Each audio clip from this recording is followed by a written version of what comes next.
In the present day, researchers in the Arctic Circle uncover the buried wreckage of a large, wing-shaped aircraft. While investigating the aircraft's interior, two of the researchers discover a frozen, circular object with a red, white and blue encased in ice. In March 1942, HYDRA forces led by Johann Schmidt invade a stone church in Norway, seeking a mysterious cosmic artifact known as the Tesseract, which possesses untold powers. Upon discovering the true Tesseract, Schmidt has the church keeper who guarded it killed, along with everyone else in the village. At a recruiting station in Brooklyn, Steve Rogers, a 20-something, 90 pounds, 5-foot-tall asthmatic eagerly awaits the opportunity to enlist in the United States Army. The Army doctor gives a once-over to Steve's medical file, which reads like that of a 90-year-old man, and rejects Steve's application as the military 4F, as this is his fourth failed attempt to enlist. Depressed, Steve goes to a war fair with his friend, Bucky Barnes. He watches as Playboy inventor Howard Stark unsuccessfully demonstrates a flying car. Steve breaks away from the group and goes to another recruiting station.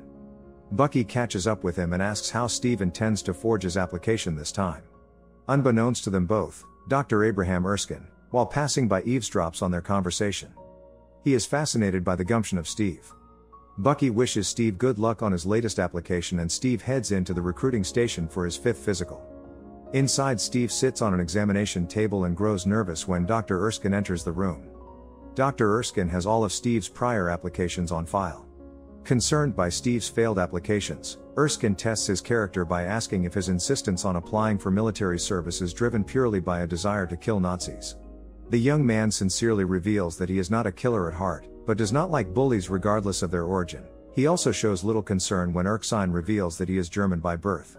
Won over by Steve's strong will and unwavering conviction, Erskine enlists Rogers as a candidate of Project Rebirth, a super-soldier experiment being conducted by the Strategic Scientific Reserve under the supervision of Erskine, Chester Phillips, and Peggy Carter.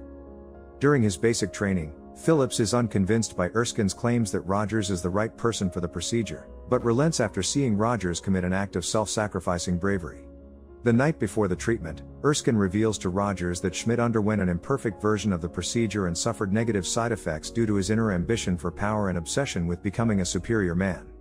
However, he reassures Rogers that he chose him because he believed Rogers was an inherently good man and one that, because he had been weak his whole life, would not lose respect for the strength he would gain.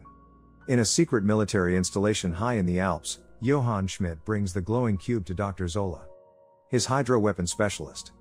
The cube's seemingly limitless power enables Schmidt and Dr. Zola to power unstoppable energy guns and cannons, intending to use the power to fuel Zola's inventions.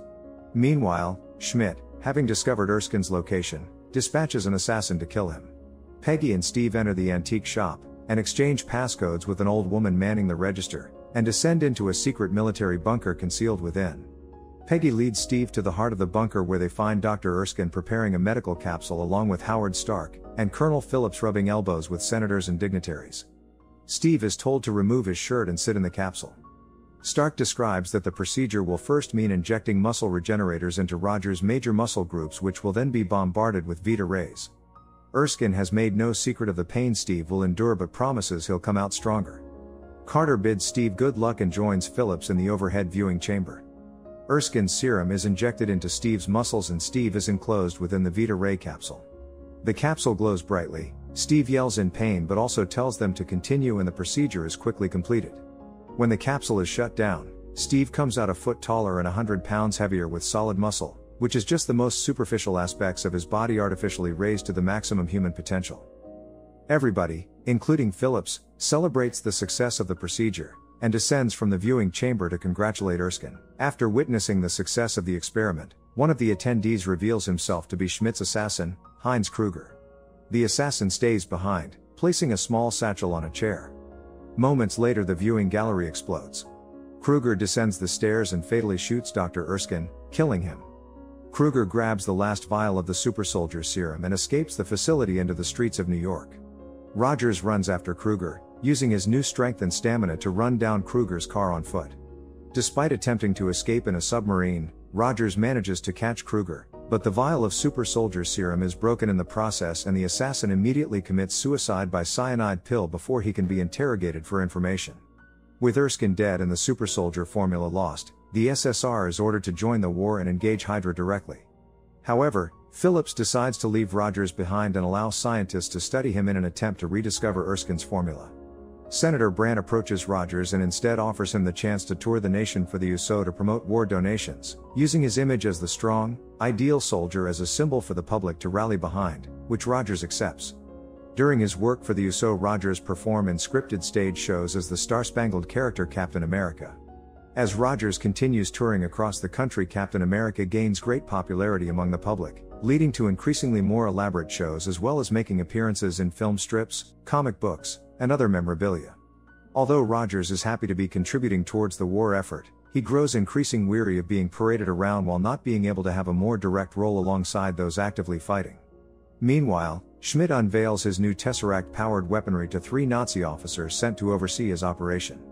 They ridicule Schmidt, saying that the Nazi party no longer takes him and HYDRA seriously due to his obsession with magic and the occult, and playfully refer to him as the Red Skull. The Führer feels, how does he put it? The Red Skull has been indulged long enough. A name that infuriates Schmidt. Schmidt takes the 3 to his weapons lab where they are shown his unstoppable energy weapons and a strategic map of Europe dotted with targets. One of the 3 notices a target hovering over Berlin and confronts Schmidt. Schmidt quickly vaporizes the 3 Nazi officers. Schmidt announces that HYDRA has disbanded from the Nazi party and is now enemies with the world. Schmidt uses this moment to declare his secession from the Third Reich, claiming that HYDRA could grow no further in Adolf Hitler's shadow and will now follow his agenda. HYDRA continued to siphon energy from the Tesseract, using the stored energy to create a variety of weapons and integrated it into a range of vehicles and other technology, quickly giving the faction the potential to become a major threat to the war front and the world at large. In November 1943, while performing for active servicemen as well as encountering his colleagues from the SSR, Rogers learns that Barnes' unit was lost in a battle against HYDRA. Despite Phillips' insistence on the futility of the situation, Rogers refuses to believe that Barnes is dead and becomes determined to mount a solo rescue attempt, receiving help from Carter and Howard Stark, who flies them both over the battlefield in his private plane. Steve surmises that Stark and Carter have a relationship and bashfully withholds his feelings for her. Just as anti-aircraft guns from HYDRA begin firing on Stark's plane, Steve parachutes in, while the other 2 escape back to safety. Steve stealthily makes his way into the HYDRA base, taking out numerous guards in the process. Rogers manages to sneak into HYDRA's main factory where he finds and frees most of the captive soldiers, who begin a riot and start escaping while Rogers continues on to find Barnes. Steve makes his way through the facility and happens across Bucky, who is tied down to an operating table, and has quite obviously been tortured. Steve also notices an oversized tactical map mounted on the wall, with various marked installations. Steve frees Bucky, who is surprised to see that Steve is taller than him, and commits the map to memory. Schmidt, seeing the prisoners escaping and Rogers moving through the facility, sets the factory to self-destruct to cover HYDRA's operations and evacuate to another facility. As the building begins to detonate, Schmidt confronts Rogers on a high catwalk where he makes light of his similarities to Rogers following their mutual use of the super soldier serum. Schmidt expresses his belief that they have risen above the visage of normal humans before revealing his face to be a mask, removing it to display the Red Skull-like face that earned him the sobriquet the Red Skull. The Red Skull escapes the exploding facility in a strangely designed private plane, while Zola sneaks away in Schmidt's roadster. Steve and Bucky have a huge divide to cross to their freedom. Bucky crosses a trembling, buckling support beam and manages to cross to safety moments before the beam plummets into the fire below. Left with no other option, Steve backs up as far as he can and leaps over the burning chasm. Rogers leads Barnes to the roof where they both barely manage to escape the factory themselves before regrouping with the escaped soldiers and marching back to base. Following the liberation of the Allied prisoners, Rogers gains his superior officers' respect and acknowledgement as a soldier and is given high rank and the chance to fight as Captain America, as a key figure on the war front opposing HYDRA directly. The news of Captain America's success on the battlefield has swept over the world, but Rogers does not appear for his medal from Congress. The reason for that absence is in London, where Steve gives Phillips and Carter his best recollection of the HYDRA base map and tells them that he intends to go to those bases and destroy them one by one, and wishes to recruit a team of men made up of those he liberated in Italy. Steve meets the Howling Commandos in a bar and they eagerly accept the offer.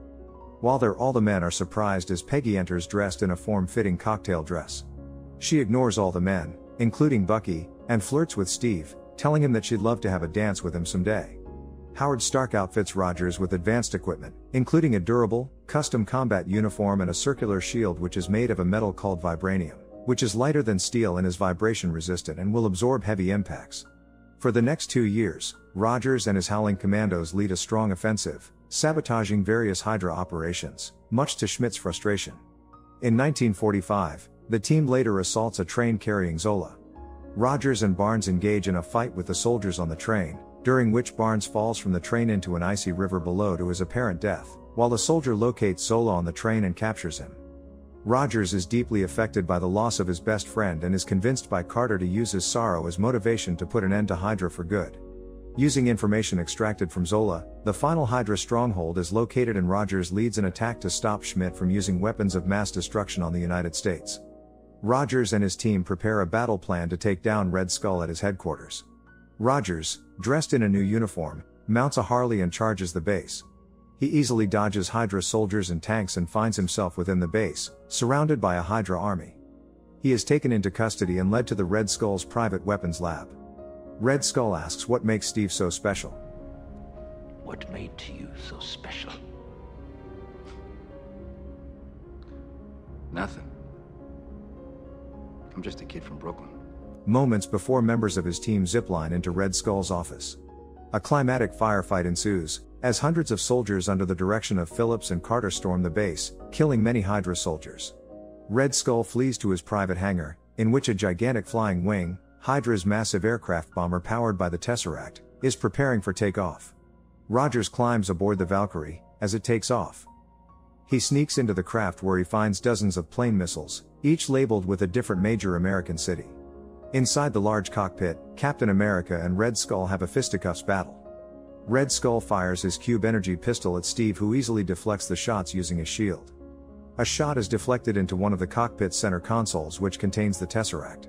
Schmidt physically handles the Tesseract, which opens a wormhole into space, sucking him into it in bright light. The cube falls to the floor, burning through the plane and falling into the ocean.